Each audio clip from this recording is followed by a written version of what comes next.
नमस्कार भाई, एक बार फिर से आप सभी का वेलकम आज की क्लास में। और आज हम सोल्व करेंगे पेपर एचटेट टीजीटी का है। एचटेट टीजीटी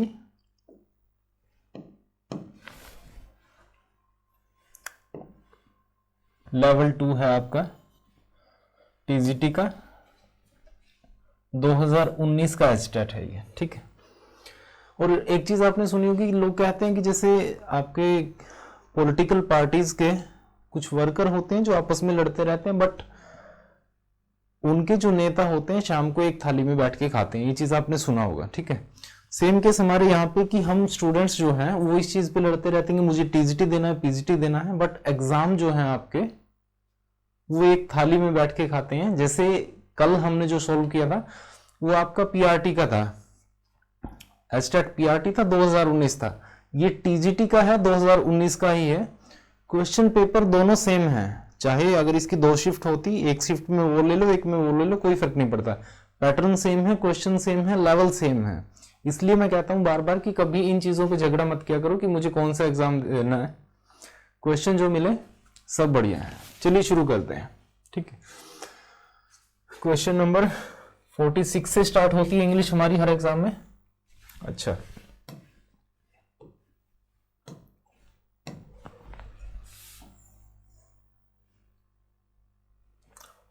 क्वेश्चन नंबर 46 कहाँ है भाई? ये बिल्कुल सही, 46 से इंग्लिश स्टार्ट है अपनी। और सबसे पहला क्वेश्चन जो है आपका वो है आपका सिनोनिम बताना है भाई। किस शब्द का? गैलेंट शब्द है आपके पास, उसका सिनोनिम क्या हो सकता है इस केस में। सबसे पहले देखिए कि जो आपके पास शब्द है गैलेंट, इसका मीनिंग पता होगा तभी बता पाएंगे। रूड शब्द है, इसका मीनिंग आपको पता होगा ऑलरेडी, मुझे बताने की जरूरत नहीं। पोलाइट का उल्टा इम्पोलाइट, इसका मीनिंग आपको पता है। फियर और फुल, जो डर से भरा हो, फियरफुल, तीनों का मीनिंग आपको पता है। मीनिंग नहीं पता है तो वैलियंट और गैलेंट का हो सकता है किसी को पता हो बट किसी को ना पता हो। गैलेंट की अगर हम बात करें तो एक एडजेक्टिव होता है आपके पास, एडजेक्टिव है, और इसके मिलते जुलते जो शब्द हैं आपके पास।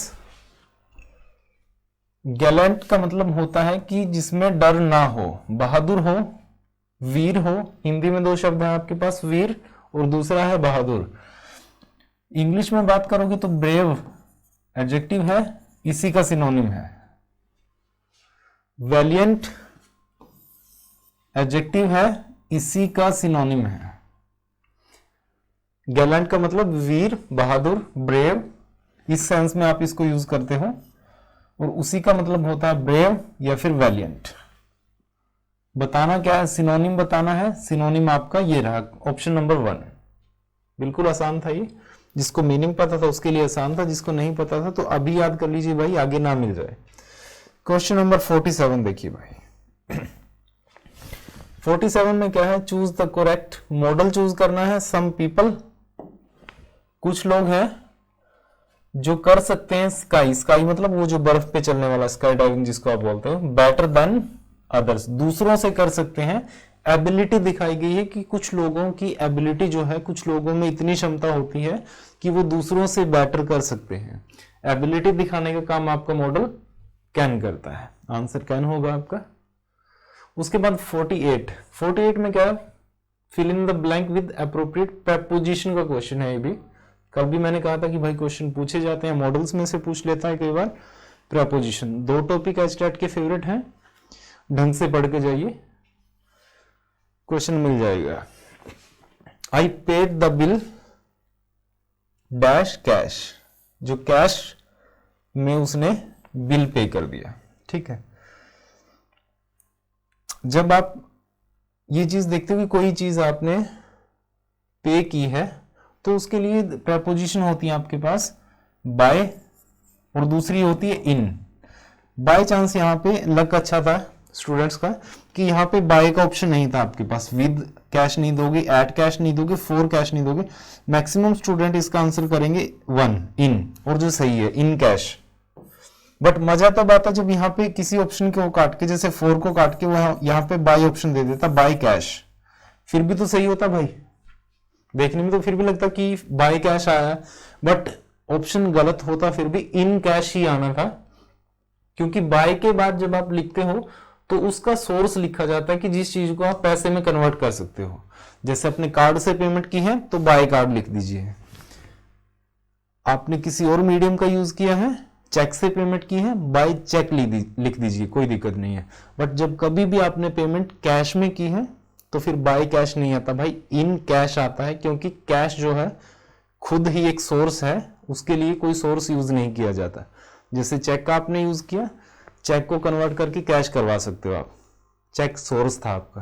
कार्ड से पेमेंट की है, उसके थ्रू जो अमाउंट आएगा उसका कैश निकलवा सकते हो आप, कार्ड सोर्स था आपका। बट कैश जो है ऑलरेडी उसका सोर्स नहीं होता, किसी सोर्स को आप नहीं कन्वर्ट कर सकते, कैश कैश होता है ऑलरेडी, तो उस केस में आप इन का यूज करते हो, इन कैश। वैसे भी ध्यान रखिए, कई बार आप नॉर्मली भी रूटीन में पेमेंट करते हो, कभी कैश में करो तो इन कैश पेमेंट की है। उसके बाद क्वेश्चन नंबर 49 देखिए भाई, 49 में क्या कहा गया है,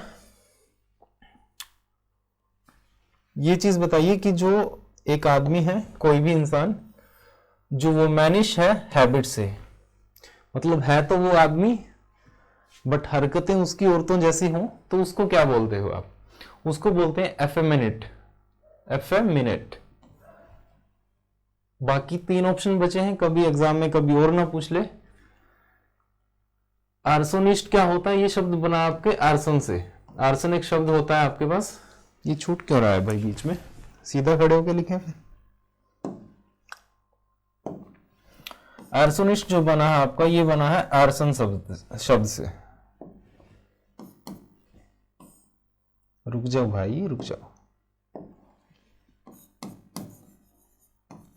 आर्सन, आर्सन का मतलब होता है कि आग लगाना।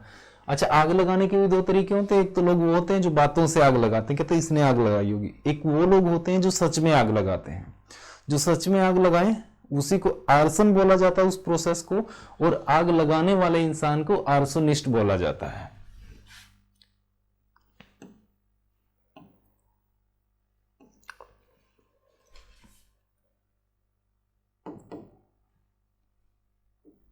ये देखिए, जैसे इस भाई साहब ने आग लगा दी, आर्सन क्या है कि आग लगाई है आर्सन, और जिसने लगाई है, अब ये जैसे पर्सन है आपके पास, ये कौन है? ये आर्सोनिस्ट है। याद रखिए इसको, इस इमेज की हेल्प से आपको याद रहेगा। आर्सन आग लगाना और लगाने वाला आर्सनिस्ट। उसके बाद देखिए आर्सनिस्ट का मीनिंग आपको पता चला। एपिक्योर, एपिक्योर क्या होता है कि भाई जिसको खाने पीने में मजा आता हो फुल।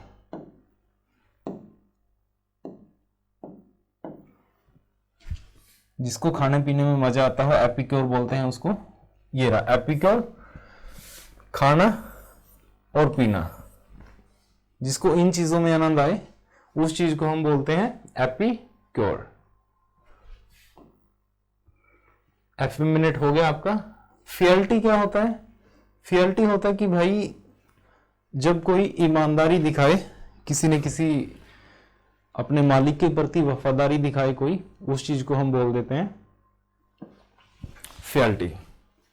फियल्टी का एक सिनोनिम दूसरा आप देखोगे तो वो होता है आपका फेथफुलनेस।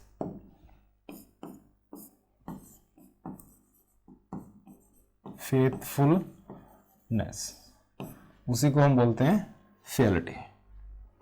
दूसरा एक शब्द और देखोगे तो वो होता है आपका लॉयल्टी। ये शब्द तो आपने सुना होगा, लॉयल्टी। ये सिनोनिम है इसके, याद रखिए कभी एग्जाम में दोबारा ना मिल जाए आपको। उसके बाद देखिए भाई क्वेश्चन नंबर 50, एंटोनिम, विपरीत शब्द बताना है किसका? बैंकरप्ट का। बैंकरप्ट कौन होता है? हिंदी में एक शब्द होता है आपके पास दिवालिया। देख लीजिए जैसे भी लिखते हो आप इसको, दिवालिया। जिसके पास पैसे ना हो, भाई साहब ने कर्ज तो ले लिया बट चुकाने के लिए पैसे नहीं बचे आपके पास।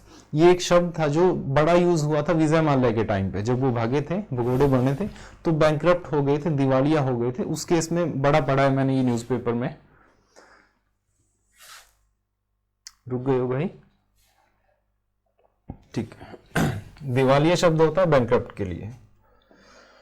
उसके बाद आप चीज देखिए, रूइंड का मतलब होता है कि जो तबाह हो चुका हो, तबाह कर दी गई हो चीजें, बर्बाद कर दिया हो जिस चीज को, नोट कर लीजिए अगर नहीं पता है। तबाह करना, बर्बाद करना, रूइंड। पेनीलेस, पेनी क्या होता है आपका, पैसे के लिए शब्द यूज किया जाता है, इंडिया में नहीं करते बट बाहर के लोग जैसे हम पैसा बोल देते हैं वो पैनी भी बोलते हैं कई जगह पे। पेनीलेस, जिसके पास पैसा ना हो, कोई पैनी ना हो, पेनीलेस। बताना क्या है इसका उल्टा, बट ये तो इसके जैसा ही है, दिवालिया जिसके पास कर्ज चुकाने के लिए पैसे नहीं है, जिसके पास पैनी नहीं है, दोनों सेम है। बचे आपके पास सोलवेंट और इनसोलवेंट। इनसोलवेंट का भी मतलब क्या होता है, बैंकरप्ट, जिसके पास पैसा ना हो, कर्ज ले लिया हो, चुकाने के लिए पैसे नहीं है, इनसोलवेंट या फिर दिवालिया उसको बोल देते हैं। बट उसका उल्टा जो होगा सोलवेंट, जिसके पास पैसे हों चुकाने के लिए, सोलवेंट होता है भाई, अपोजिट है उसका। चारों शब्द हैं, इनका मीनिंग याद रखिए। पांचवा है आपका बैंकरप्ट, ठीक है। उसके बाद आ जाओ भाई क्वेश्चन नंबर 51 पे। अभी तक क्या था कि आपका जो वोकैब का पोर्शन ज्यादा था इसमें, अभी तक जितने भी क्वेश्चन थे लगभग वोकैब से थे। जिसकी वोकैब अच्छी है उसने इजीली सोल्व कर लिए होंगे, अदरवाइज दिक्कत आई होगी।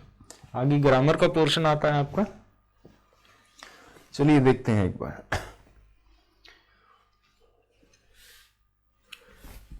इस ऑप्शन को फिल करना है करेक्ट ऑप्शन को चूज करके। Dash doing the cooking, cooking करने के अलावा वो क्या करता है, गार्डन की देखभाल करता है, ठीक है। सबसे पहले जो इरेलेवेंट ऑप्शन है आपके पास, नॉनसेंस है जो, देयरफॉर और हावेवर, ठीक है। इनका मीनिंग अलग है, आपको पता होगा, नहीं आएंगे भाई। कंफ्यूजन कहां हो सकता है आपको, बिसाइड और बिसाइड्स में, ठीक है। इसको समझने के लिए बिसाइड का मीनिंग क्या होता है, बिसाइड्स का मीनिंग क्या होता है, एक बार एग्जांपल की हेल्प लेते हैं, उसके बाद देखेंगे भाई।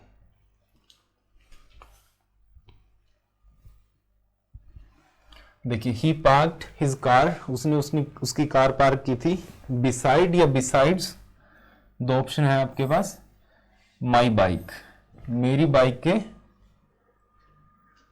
अब हिंदी में मीनिंग जज कीजिए एक बार, कि उसने उसकी कार पार्क की थी मेरी बाइक के अलावा। पहला ऑप्शन है आपके पास कि उसने उसकी कार पार्क की थी मेरी बाइक के अलावा। कुछ मीनिंग आया? नहीं, जचा नहीं है। दूसरा इसका मीनिंग देखिए, उसने उसकी कार पार्क की थी मेरी बाइक के साइड में। मेरी बाइक के साइड में उसने अपनी जो कार थी वो पार्क की थी, मीनिंग है। तो बिसाइड और बिसाइड्स में से एक का मीनिंग होता है साइड में और दूसरे का मीनिंग होता है के अलावा। जो बिसाइड्स है आपका, इसका मीनिंग होता है के अलावा। हिंदी में आप देखोगे के अलावा, और इंग्लिश में देखोगे तो in addition to. In addition to. और जो ये शब्द है आपके पास बिसाइड, जिसके लास्ट में एस नहीं लगा हुआ, उसका मीनिंग होता है बी। याद करने के लिए याद रखिए इसको हमेशा, बी प्लस साइड, साइड में होना। जैसे ये कार थी मेरी, या उसने मेरी बाइक खड़ी थी यहाँ पे, तो भाई साहब ने अपनी कार जो है उसके साइड में पार्क कर दी, वो मीनिंग होता है आपके बिसाइड का, ठीक है। He parked his car beside my bike, besides नहीं आएगा इस केस में। उसके बाद देखिए, आई हैव अ कार, मेरे पास एक कार है। बिसाइड या बिसाइड्स अ बाइक। अब बिसाइड का मतलब तो होता है साइड में होना, ठीक है। मेरे पास एक कार है मेरी बाइक के साइड में, कोई सेंस नहीं आएगी आपकी यहाँ पे, ऑप्शन कटेगा आपका। I have a car in addition to, या फिर के अलावा, एक बाइक के अलावा मेरे पास एक कार भी है, ये सही है भाई, बिसाइड्स आएगा इस केस में, ठीक है। बिसाइड और बिसाइड्स दोनों प्रेपोजिशन होती हैं, उनके बाद में उनके ऑब्जेक्ट लिखे जाते हैं। मीनिंग मैंने आपको बता दिया, नहीं समझ आया वीडियो को बैक करके एक बार देख लीजिए, नोट कर लीजिए दोनों का मीनिंग क्या होता है भाई, समझ आ जाएगा इजीली, ठीक है। अब आते हैं अपने क्वेश्चन पे। क्वेश्चन क्या कहता है कि मैं कुकिंग के अलावा गार्डन की भी देखभाल करता हूं भाई, ठीक है। कुकिंग का शौक है भाई साहब को, और उसके साथ साथ वो जो गार्डन है उसकी भी देखभाल करते हैं, तो उस केस में आपके पास आएगा in addition to, besides, beside नहीं आएगा फिर, ठीक है। अच्छा, एक प्यारा सा शब्द इसमें यूज किया गया है, look after. Look after, look after का मतलब होता है देखभाल करना। कहीं ना कहीं ये किसी मरीज के लिए, किसी अपने बुजुर्गों के लिए कभी उनकी देखभाल की जाए, किसी इंसान की देखभाल की जाए, उसके केस में भी यूज होता है लुक आफ्टर, याद रखिएगा, देखभाल करना। अगले क्वेश्चन पे आओ भाई, 52।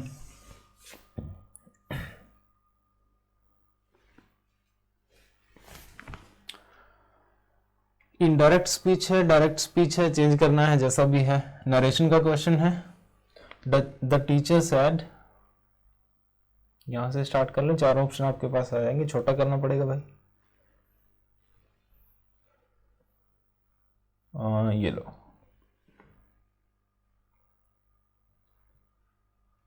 विजिबल है, ठीक है। टीचर ने कहा था, क्या कहा था, सैड, कब की बात है, पास्ट का वर्ब यूज किया गया है इसमें, सैड। चेंज करना पड़ेगा, टाइम भी जैसा भी होगा, कंजंक्शन चेंज करना पड़ेगा आपके पास। वाई, एक शब्द है बड़ा प्यारा सा आपके पास, टीचर ने कहा था हरी से कि भाई तुम why did you not do your homework yesterday, कि भाई कल काम क्यों नहीं किया था। ये क्वेश्चन पूछा है टीचर ने, इंटेरोगेट किया है, इंटेरोगेटिव शब्द है आपके पास, वाई यूज किया है भाई। देखते हैं, जब ऐसे शब्द आपके पास आए तो आपको ऑलरेडी पता है कि ये खुद कंजंक्शन का काम करते हैं, कंजंक्शन की रिक्वायरमेंट हमें नहीं होती, ठीक है। अब देखिए ऑप्शन काटने पड़ेंगे आपको। सबसे पहले क्या है, ऑप्शन नंबर 4 से देखते हैं एक बार। द टीचर सैड, टीचर ने कहा हरी, टीचर ने हरी थोड़ी कहा, हरी को कुछ कहा था, नहीं आएगा आंसर, ठीक है। उसके बाद द टीचर सैड टू हरी, ठीक है भाई, वाई हैड। अब देखिए जब उसने यहाँ पे एक क्वेश्चन पूछा था कि भाई आपने काम क्यों नहीं किया कल, तो क्वेश्चन पूछा था टीचर ने डायरेक्ट स्पीच में, इन शब्दों को ध्यान से सुनना कि क्वेश्चन पूछा था डायरेक्ट स्पीच में, और जब डायरेक्ट स्पीच में उसने क्वेश्चन पूछा था तो वाई एक शब्द आया था आपके पास, और उसके बाद में हेल्पिंग वर्ब को आप आगे ले आए थे क्योंकि आपने क्वेश्चन पूछा था, इंटेरोगेटिव क्वेश्चन था, ये इंटेरोगेटिव स्टेटमेंट थी, कुछ पूछा था वाई और उसके बाद में हेल्पिंग वर्ब। बट जब आप उसको एक्सप्लेन करोगे इनडायरेक्ट स्पीच में तो फिर तो आप क्वेश्चन नहीं पूछ रहे, उस केस में तो आप खाली इंफॉर्मेशन दे रहे हो कि टीचर ने क्या पूछा था, क्वेश्चन पूछा था टीचर ने, तो उस केस में वो क्वेश्चन था।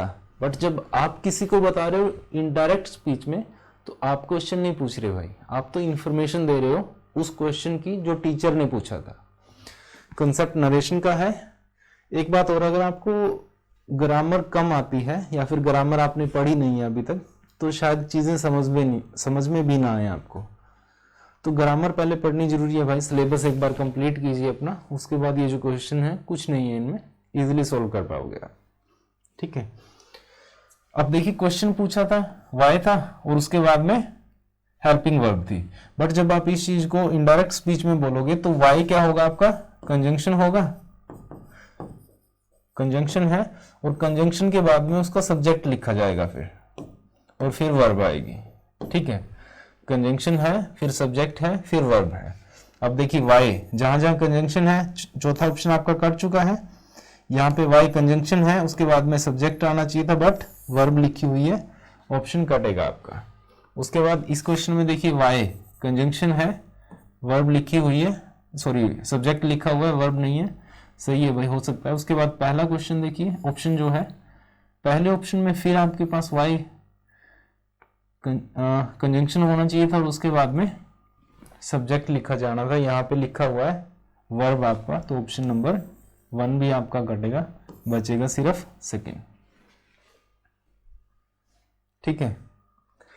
बाकी ये चीज कैसे चेंज हुई ये बड़ी लंबी कहानी, इतना करने की आपको जरूरत नहीं है, सिर्फ हल्के में ये 2 या 3 सेकंड में आप क्वेश्चन को इजीली सोल्व कर सकते हो, टिक अप्लाई कीजिए, कंजंक्शन होगा, बाद में सब्जेक्ट लिखा होना चाहिए पक्का, जहां लिखा है बढ़िया है, जहां हेल्पिंग वर्ब लिखी है, वर्ब लिखी है, काट दीजिए उस ऑप्शन को। 52 के बाद 53। चलो भाई 53 में क्या है, पैसिव एक्टिव का खेल है पूरा। वी विजिटेड, हमने विजिट किया था, क्या विजिट किया था, जू, कौन से वाला, जयपुर का, द जू के साथ ऑफ जयपुर है, फिक्स है भाई। वी क्या है, सब्जेक्ट है, विजिटेड वर्ब है। जब इसको एक्टिव से पैसिव में चेंज करोगे, विजिटेड वर्ब की सेकंड फॉर्म है, दो पार्ट में टूटेगी, बी को इसकी सेकंड फॉर्म, बी की सेकंड फॉर्म वाज या वर, कल भी ऐसा क्वेश्चन आया था एक। और थर्ड फॉर्म किसको, विजिटेड को, विजिटेड की थर्ड फॉर्म विजिटेड ही रहेगी, विजिट की थर्ड फॉर्म लगा लीजिए, विजिटेड ही रहेगी। अब सब्जेक्ट जो कौन बनेगा आपका, जो ऑब्जेक्ट था, और ऑब्जेक्ट कौन बनेगा, जैसा भी आप खेलते हैं उसको, सब्जेक्ट वी बनेगा, ठीक है।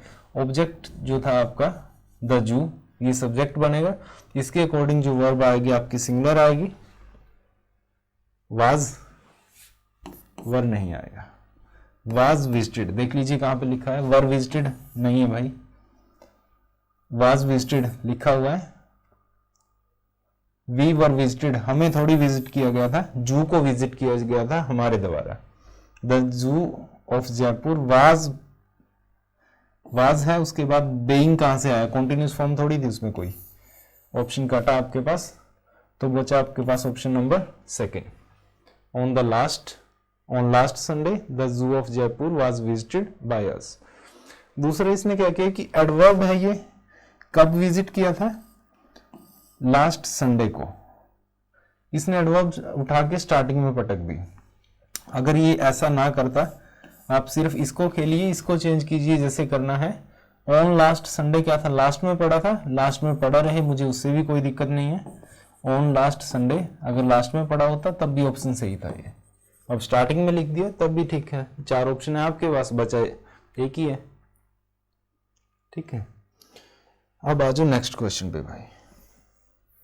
और दूसरा इसमें सोल्व करते टाइम लगता है भाई, ऐसा नहीं कि 4 मिनट का गुड्डे गुड्डी का खेल तो है नहीं कि मैं आपको 2 मिनट में बता दूं इसका दूसरा, इसका तीसरा, उसको चौथा, फिर तो 4 मिनट लगेंगे, ठीक है। बट जब सोल्व करने हैं तो चीज़ें टाइम तो लेंगी ही। तसल्ली से, आराम से, पेशेंस के साथ बैठिए, कुछ नया मिले तो नोट कर लीजिए, कुछ लगे कि हाँ आता है ऑलरेडी, फॉरवर्ड करके नेक्स्ट क्वेश्चन देख लिया करो। क्वेश्चन नंबर 54 में क्या है, कुकिंग है, उसकी हॉबी है, इज वर्ब है, वर्ब का सब्जेक्ट कुकिंग, कुकिंग क्या है, वर्ब की फर्स्ट फॉर्म, कुक के साथ आईएनजी लगाया है, वर्ब की फर्स्ट फॉर्म प्लस आईएनजी। काम किसका कर रही है, किसी न किसी नाउन का काम कर रही है, क्योंकि सब्जेक्ट जो है आपका नाउन या प्रोनाउन होते हैं। और जब वर्ब की फर्स्ट फॉर्म आईएनजी नाउन का काम करे तो वर्बल नाउन बोल देते हैं उसको, या फिर दूसरा उसका जो टेक्निकल नाम होता है जेरंड। कल वाले में शायद इन्फिनेटिव पूछा था, 2 + V1, दोनों वर्ब एडवांस के पार्ट है, 2 + V1 इन्फिनेटिव और V1 + ING जेरंड। तो कुकिंग क्या है, इसमें जेरंड है आपका, ठीक है। Question number 55, choose the correct determiner, कौन सा आएगा भाई, देख लीजिए एक बार। The knowledge is a dangerous thing. Few के बाद क्या होता है, कल भी पढ़ा था ये चीज, कल वाले एग्जाम में जो आपका पीआरटी का क्वेश्चन पेपर था, सेम, तभी मैं कह रहा था कि दोनों सेम है, जैसे क्वेश्चन उसमें पूछे गए हैं वैसे इसमें पूछे गए हैं, घबराने की जरूरत नहीं है। फ्यू के बाद में आपके काउंटेबल नाउन लिखे जाते हैं, बट नॉलेज क्या है आपका, अनकाउंटेबल नाउन है। फ्यू आएगा नहीं, बचा आपके पास लिटल, अ लिटल और द लिटल। द खेल है सारा आर्टिकल का आपका यहाँ पे, और या फिर बिना आर्टिकल के लिटल लिखा हुआ है। द लिटल कब लिखा जाता है, जब आपके पास कोई चीज एक्सप्लेन की गई हो। अगर आपने नॉलेज को एक्सप्लेन किया होता कि कौन सी नॉलेज, थोड़ी बहुत जो है उसी को एक्सप्लेन आप कर देते, द लिटल आता है, बट आपने एक्सप्लेन थोड़ी किया है इसमें कुछ भी, तो द लिटल नहीं आएगा भाई। उसके बाद लिटल होता है कि जो ना के बराबर नॉलेज है। ना के बराबर नॉलेज थोड़ी डेंजरस होती है। डेंजरस वो होती है जो बहुत कम हो आपके पास, बहुत कम मात्रा में जो नॉलेज है आपकी, वो डेंजरस होती है। तो a little knowledge, option number 3 सही आंसर है। उसके बाद 56 में देखिए, I had not slept. Had plus verb की थर्ड फॉर्म, और eaten anything properly dash 2 days, 2 दिन से। 2 दिन क्या है आपके पास, ड्यूरेशन ऑफ टाइम है, ठीक है। ड्यूरेशन किसके साथ आती है, फॉर के साथ आती है। सिंस और फ्रॉम दोनों स्टार्टिंग का पॉइंट ऑफ टाइम लेते हैं, स्टार्टिंग का पॉइंट ऑफ टाइम।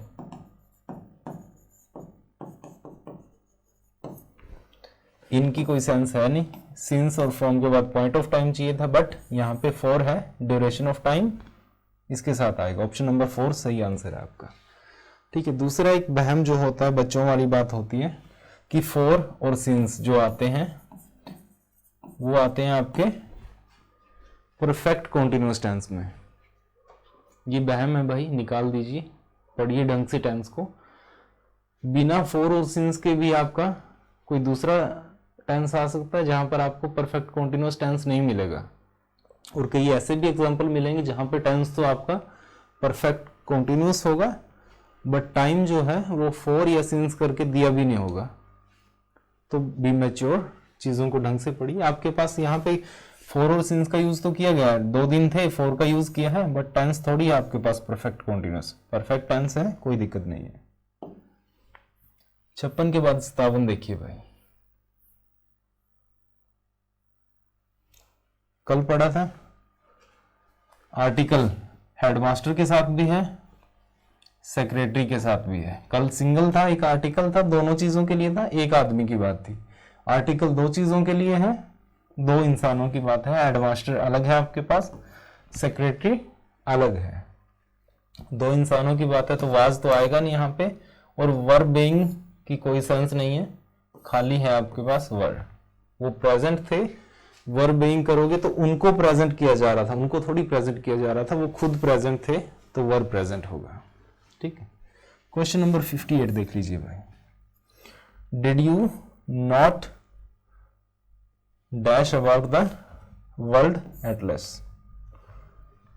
डिड है, डू, डज और डिड, उनके बाद वर्ब की फर्स्ट फॉर्म लिखी जाती है, न्यू वर्ब की सेकेंड फॉर्म है, नॉन थर्ड फॉर्म है, नोज सिंगुलर फॉर्म है, खाली बेसिक और फर्स्ट फॉर्म है आपकी नो।